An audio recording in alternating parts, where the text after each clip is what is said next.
हमारी राय तो ये रहेगी कि जो नॉर्मली भी प्रेगनेंसी करना चाह रहे हैं उनको भी 3-4 महीने अपने पहले टेस्ट करा लेने चाहिए कि उनमें जो कमियां हैं उनको भी पूरी कर लें। आईवीएफ की ज़रूरत जाहिर है कि थोड़ी ज़्यादा होगी। One of the main causes is कि डिलेड चाइल्ड बेयरिंग, जिसमें कि एजुकेशन पर ध्यान देना कि अभी नहीं, फिर करियर बनाना, और तब तक क्या होता है कि बहुतों की शादियां भी नहीं हो पाती हैं।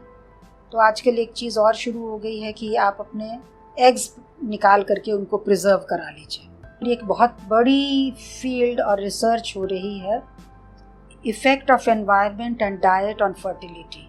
हम लोग नॉर्मली बोलते हैं कि प्रेगनेंसी में अगर टू मच ऑफ रेस्ट दिया जाए तो उसके अपने साइड इफ़ेक्ट्स और कॉम्प्लिकेशंस होते हैं। कई बार क्या होता है, 2 बच्चे हो गए, लोग भूल जाते हैं, they are so happy with the children, वहाँ पड़े हुए हैं, कोई पता नहीं। सो उनको भी by registered letter, post letter is sent so that they know कि उनके एग्स हैं। We ask them as to what has to be done legally, या पहले ही कंसेंट फॉर्म में होता है कि अगर आपकी नहीं आएंगे आप इतने दिन में या कुछ भी, तो they will be destroyed. Now embryos cannot be used for research without the consent of the parents.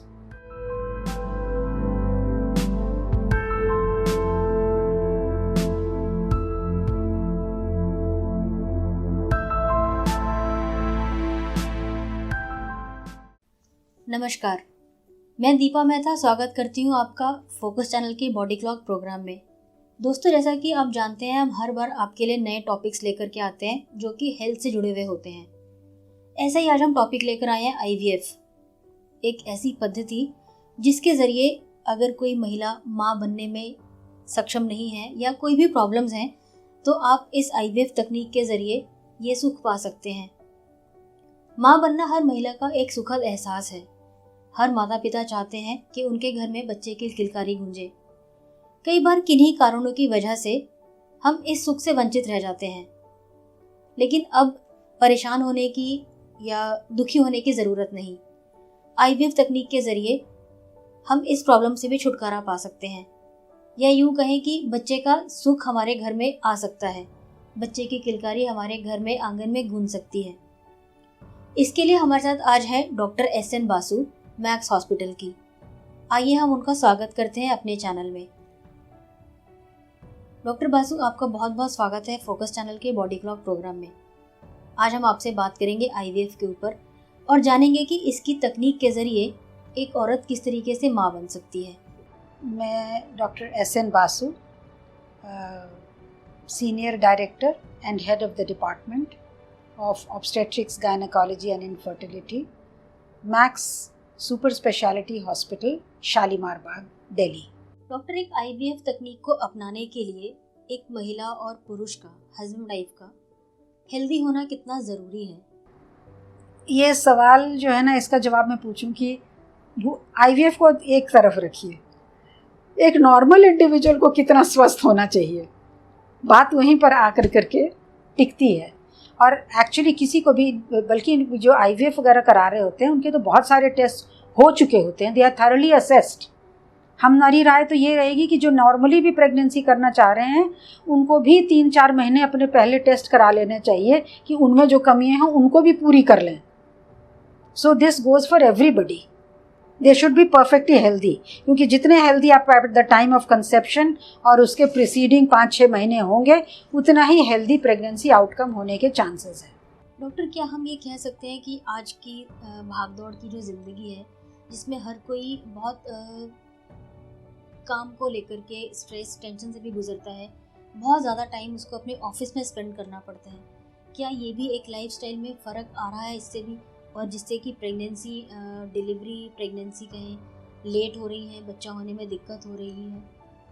IVF की ज़रूरत जाहिर है कि थोड़ी ज़्यादा होगी। One of the main causes is कि डिलेड चाइल्ड बेयरिंग, जिसमें कि एजुकेशन पर ध्यान देना कि अभी नहीं, फिर करियर बनाना, और तब तक क्या होता है कि बहुतों की शादियां भी नहीं हो पाती हैं।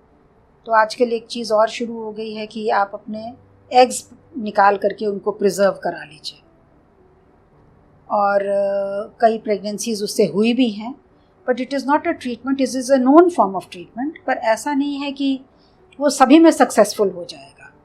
सलाह अभी भी यही है कि जहाँ तक हो सके अर्ली प्रेगनेंसी अगर करनी है, unless you have a very pressing issue कि आप नहीं कर पाते हैं या कुछ भी है, बट ये करियर और उसके पीछे अपना डिले कर देना शायद उतनी समझदारी नहीं है। इसलिए one of the main causes तो यही है। दूसरे, जितने डिलेड आप करते चले जाएंगे अपनी प्रेगनेंसी, उनका आपको 10 और बीमारियां होने के भी चांसेस हैं। जैसे ऑटोइम्यून डिसऑर्डर्स भी फर्टिलिटी को ड्रॉप करता है। तो ऑटोइम्यून डिसऑर्डर अर्लियर एज में उतना मैनिफेस्ट नहीं होता है, जैसे आपकी एज बढ़ती है वो और ज़्यादा मैनिफेस्ट होने लगता है, तो उसका इफ़ेक्ट भी ज़्यादा होने लगता है। तो इसलिए कॉम्प्लिकेशंस होने के भी चांसेस ज़्यादा हैं। ये जो आजकल हम बाहर का खाना पीना, जंक फूड, कहीं कहीं अल्कोहल और थोड़ा बहुत स्मोक का भी इस्तेमाल कर लेते हैं, इससे फ़र्क पड़ता है? बिल्कुल फ़र्क पड़ता है, और एक बहुत बड़ी फील्ड और रिसर्च हो रही है, effect of environment and diet on fertility. And हर चीज़, हमारा रोज़ का रहन सहन, जो हमारी डिसरप्टिव लाइफस्टाइल हो गई है, increasing use of digital media, एक हमारी बॉडी का एक नेचुरल बायोलॉजिकल क्लॉक होता है जिसको हम बोलते हैं सर्कैडियन रिदम। तो हमारी मॉडर्न लाइफस्टाइल में यूज़ ऑफ डिजिटल मीडिया में और समय बेसमय सोना उठना, सारा इरेगुलर हैबिट्स की वजह से हमारा सर्कैडियन रिदम डिस्टर्ब हो जाता है। उसके डिस्टर्ब होने की वजह से हमारा जो हार्मोन्स के जो है प्रॉपर फंक्शनिंग वो भी डिस्टर्ब होती है। उसके अलावा जो पोल्यूशन है plus the increasing use of plastics, उनमें कई कई ऐसे मॉलिक्यूल्स हैं जो हमारी बॉडी में एंटर कर जाते हैं और दे मॉलिक्यूल्स रिजेंबल सम हार्मोन्स के मॉलिक्यूल्स। तो वो हार्मोन की जो साइकिल चलती है कि ये हार्मोन बढ़ेगा, ये इसको बढ़ाएगा, फिर दूसरी चीज़ बनेगी, फिर एग रिलीज़ होगा, ये जो साइकिल सी होती है, उसमें अगर ये चले जाते हैं मॉलिक्यूल्स, तो इनमें ये तो शक्ति है नहीं कि वो आगे साइकिल को नॉर्मली कंटिन्यू करें। तो इसलिए हार्मोनल इम्बैलेंस इसलिए भी बढ़ता जा रहा है। पोल्यूशन एंड यूज़ ऑफ, इसीलिए अब तो बोल रहे हैं फूड ग्रेड प्लास्टिक, उसमें बिस्फेनॉल कर करके एक मटेरियल होता है जिसकी वजह से ये बहुत फ़र्क पड़ता है। हम लोग हर चीज़ में, सारी चीज़ें स्टोर हो रही हैं प्लास्टिक में, पानी पी रहे हैं प्लास्टिक में, जो स्टोर हो रहा है वो प्लास्टिक में। तो ये धीरे धीरे रिस्क कर करके increase of using of Teflon coated बर्तन, उसमें देखा है कि मेल फर्टिलिटी पर असर पड़ रहा है। जो नॉन स्टिक पैनवेयर नहीं होता है उसका भी असर पड़ रहा है। तो ये सब जितना हम लोग स्टडी करते चले जा रहे हैं एंड उतना ही हम लोग देख रहे हैं। अगर हम बोलें कि आज से 40-50 साल पहले एवरेज स्पर्म काउंट जो होता था मेल्स का, that used to be around 120 million, है ना। धीरे धीरे WHO को भी अपने स्टैंडर्ड्स कम करने पड़े, क्योंकि अब जो है ना स्पर्म काउंट बहुत कम हो गया है। जिसको हम लोग पहले बोल देते थे कि ये तो पुअर काउंट है, इसमें प्रेगनेंसी नहीं हो सकती थी, आज उसको भी एक्सेप्ट कर रहे हैं कि नहीं, क्योंकि जनरल वही हो गया है। इसी तरह हमारे एग्स की जो साइकिल है कि प्रॉपरली बने और फॉर्म हो, उसमें भी एनवायरनमेंट बहुत बड़ा रोल प्ले करता है। प्लस काउज मिल्क ज़्यादा दें, उनको इंजेक्शन दिए जा रहे हैं। हमारे प्लांट्स ज़्यादा बढ़े, उनको इंजेक्शन दिए जा रहे हैं। इंक्रीजिंग यूज़ ऑफ हार्मोन्स में, हर चीज़ में हम लोग हार्मोन्स के ट्रीटमेंट कर रहे हैं, तो यूरिन के ज़रिए उनके मेटाबोलाइट्स जा रहे हैं पानी में। हमारे वाटर टेबल भी कंटामिनेटेड हो रहा है। In fact increasing use of pesticides वगैरह जो कर रहे हैं, वो सिर्फ फर्टिलिटी ही नहीं अफेक्ट कर रहा, कैंसर के इंसिडेंस भी बढ़ा रहा है, और वो भी वाटर टेबल में चला गया है, अब हमारे फूड साइकिल में आ गया है। तो इनफर्टिलिटी जो है उसके कारण अगर ढूंढने लग जाएं, so from the personal individual genetic जो हमने इनहेरिट किया है, से लाइफस्टाइल से लेकर करके हमारी बीमारियां क्या क्या हुई, हमारी लाइफस्टाइल क्या रही, और हम किस एनवायरनमेंट में रह रहे हैं, और क्या खा पी रहे हैं, और कितना डिजिटल मीडिया यूज़ कर रहे हैं, ये सारी चीज़ें कंट्रीब्यूट करती हैं। जब एक महिला प्रेग्नेंट होती है IVF तकनीक के ज़रिए, तो उनको किन खास बातों का ध्यान रखना चाहिए? देखिए, ऐसा है कि हम लोग नॉर्मली बोलते हैं कि प्रेगनेंसी में अगर टू मच ऑफ रेस्ट दिया जाए तो उसके अपने साइड इफ़ेक्ट्स और कॉम्प्लिकेशंस होते हैं। So they should remain reasonably active unless कोई ऐसा मेडिकल प्रॉब्लम हो जिसके लिए for a period of time उनके गायनेकोलॉजिस्ट ने उनको बोला है कि आप रेस्ट करिए। ये महिलाएं स्वतः ही इतना रेस्ट करने लग जाती हैं, और शायद डॉक्टर्स इतना नहीं बोलते हैं उनको कि आप एकदम रेस्ट करिए, बेड रेस्ट करिए. They can lead a fairly reasonable life, ऐसी बात नहीं है. शुरू के स्टेजेस में थोड़ा बहुत रेस्ट, हाँ आपको स्पॉटिंग हो गई, लीकिंग हो गई, कोई प्रॉब्लम हो रहा है, तो ऑब्वियसली उस समय हम लोग उस पीरियड ऑफ टाइम के लिए बोलेंगे कि आप रेस्ट करिए. तो it is a very individualize thing. We can not say कि all IVF patient should be on bed rest, and we can not say all IVF patient should be running around. अब IVF करा करके अगर bed rest ही सबको करना तो कोई काम ही नहीं, लाइफ ही रुक जाएगी उनके लिए. Many people carry on with a normal life and their jobs and everything. IVF के जरिए प्रेगनेंसी होने के बाद बच्चे की नॉर्मल डिलीवरी होती है या सिजेरियन करना पड़ता है? सर्जरी भी करनी पड़ती है, पर नॉर्मल डिलीवरी हो सकती है. अगर जैसे देखिए, एक बार प्रेग्नेंट अगर हो गई तो उसके बाद the outcome is going to be dependent कि प्रेगनेंसी कैसी चल रही है. पर बहुत सारी पेशेंट्स तो खुद ही बोलती है इतनी मुश्किल से, कठिनाई से प्रेग्नेंट हुए हैं कि मेरे को नॉर्मल ट्राई नहीं करना है. तो इसमें एक वो भी फैक्टर आ जाता है. पर ऐसा नहीं है, IVF है तो बिल्कुल नॉर्मल डिलीवरीज हो सकती है. मैम, बच्चा भी आम बच्चों की तरह ही होता है IVF के जरिए जो बच्चा पैदा होता है? अभी तक तो जितने डेटा आया है, बहुत सारे, कितने मिलियंस ऑफ बच्चे पैदा हो चुके हैं वर्ल्ड वाइड, तो ऐसा कुछ नहीं है. They have been normal, and जो जनरल पॉपुलेशन है उसके अनुसार ही सब कुछ है. थोड़ा बहुत 19-20 फ़र्क पड़ता होगा, but it is not very, जिसको कहते हैं ना सिग्निफिकेंट, की इसकी वजह से हम अपना ट्रीटमेंट वगैरह बदल दें. डॉक्टर, IVF के इतने ज़्यादा सेंटर्स खुल रहे हैं, इसका क्या रीज़न है? देखिए, एक जाहिर सी बात है, एक ज़रूरत है. इनफर्टिलिटी, इंडिया की पॉपुलेशन इतनी ज़्यादा है, जिसमें से अगर हम ये कह सकते हैं कि 10 to 15% पीपल आर इनफर्टाइल, तो वो अपने आप में ही मिलियन में चली गई. तो एक तो पॉपुलेशन जिनको फर्टिलिटी ट्रीटमेंट चाहिए वही काफ़ी है.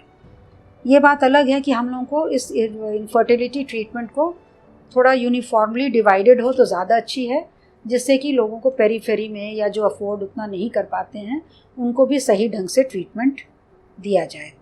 प्लस वो जो मैंने कहा कि इनफर्टिलिटी के रेट्स बढ़ गए हैं, दैट में बी अनदर कॉज की इनफर्टिलिटी के क्लिनिक्स हैं. और probably it is also something because the requirement is such, centres ज़्यादा खुल रहे हैं. और एक कपल को IVF सेंटर चुनने के समय किन खास बातों का ध्यान रखना चाहिए? IVF सेंटर, सबसे पहले तो ये देखना है कि किस लेवल का IVF सेंटर है, ठीक है, और वहाँ पर क्या क्या इन्वेस्टिगेशंस होने चाहिए. और जहाँ की उनको पहले तो बहुत सारी चीज़ें तो आजकल वेबसाइट पर मिल जाती हैं, वहाँ पर रेटिंग्स भी मिल जाती हैं. क्योंकि कोई भी IVF सेंटर खोलता है तो उनको पहले रजिस्ट्रेशन कराना पड़ता है, ICMR के साथ भी रजिस्ट्रेशन कराना पड़ता है. उनको कई गाइडलाइंस को फॉलो करना पड़ता है, कई स्टैंडर्ड्स मेंटेन करने पड़ते हैं. तो दे मस्ट नो कि उनके जितने सर्टिफिकेशन के क्राइटेरिया हैं वो मीट कर रहे हैं कि नहीं मीट कर रहे हैं. समझ गए ना? They should be registered with registry with the ICMR, all these registrations. Ultrasound उनके पास है तो they should be with the PCPNDT act के साथ, क्योंकि IVF में sex selection is not allowed. ये तो है ही नहीं अलाउड किसी भी तरह से. तो IVF में ये एक रिक्वेस्ट जो कई बार बोलते हैं कि मेरे को मेल चाहिए या female, that is illegal and should not be encouraged और शुड नॉट बी डन. समझ गए? तो इसलिए IVF सेंटर खोलने के लिए we have to get all the registrations. People should check that all those registrations and criteria are met with.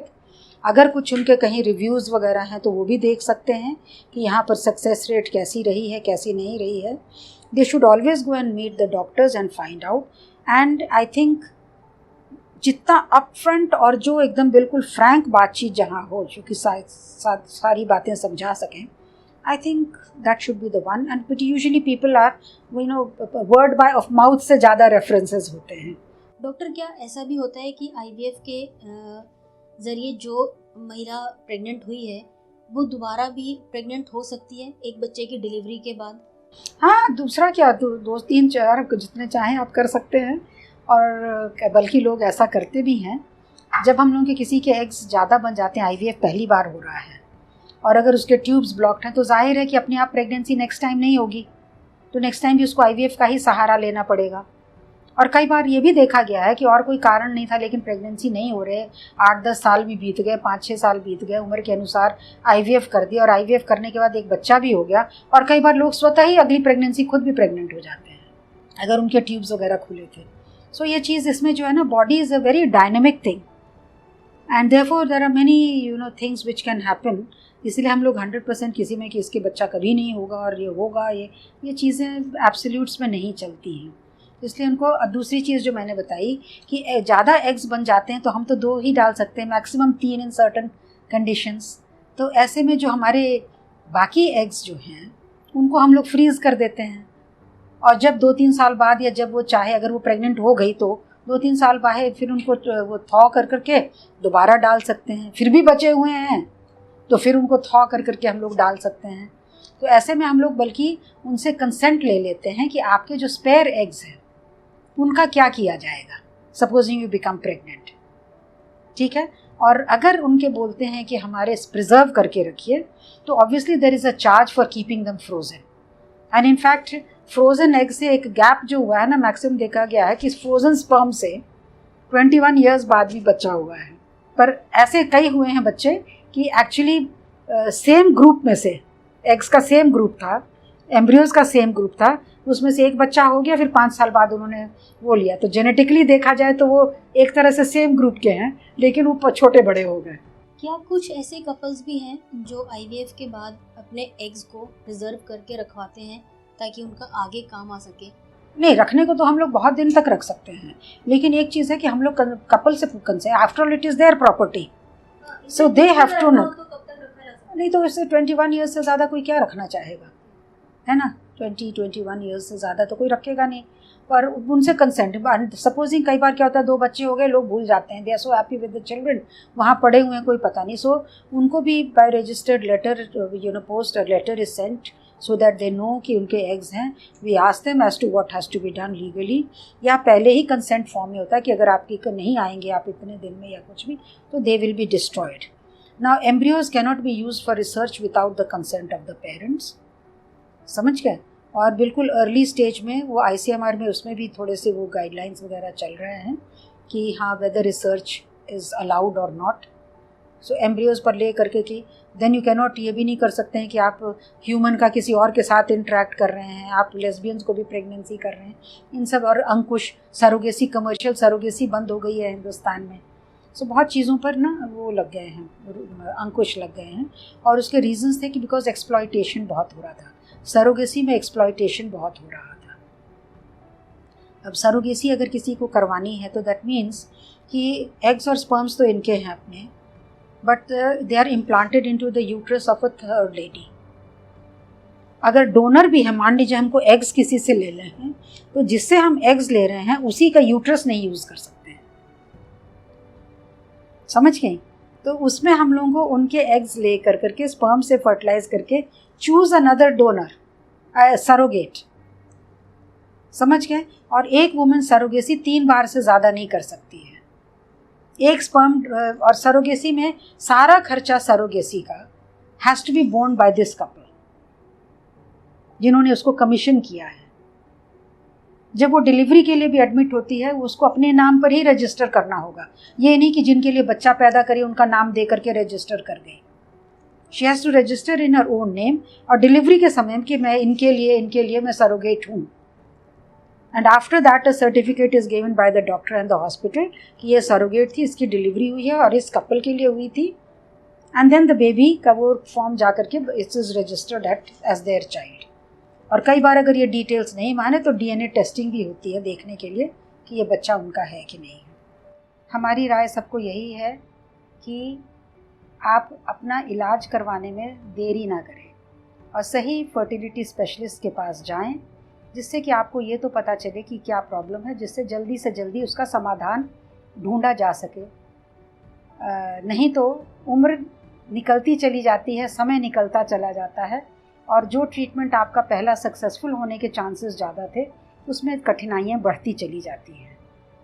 और इसलिए और भी प्रोग्राम्स फोकस, इसलिए आप लोगों से एक और रिक्वेस्ट है कि और भी जानकारियाँ प्राप्त करिए। फोकस बॉडी क्लॉक प्रोग्राम देखते रहिए।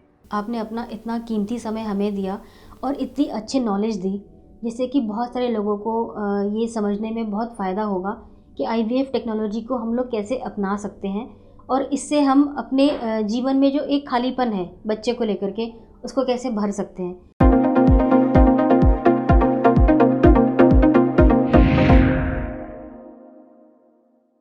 IVF प्रोग्राम का ये 4th पार्ट है। बाकी के पार्ट्स देखने के लिए आप फोकस हेल्थ चैनल को सब्सक्राइब करिए, बेल आइकन को टच करिए ताकि समय पर आपको नोटिफिकेशन मिल सके और आप बाकी के प्रोग्राम्स के पार्ट्स भी आसानी से देख सकें। सेहत से जुड़ी और अधिक जानकारी के लिए हमसे जुड़े रहें। हमें लाइक करना, सब्सक्राइब करना, शेयर करना और कमेंट करना ना भूलें।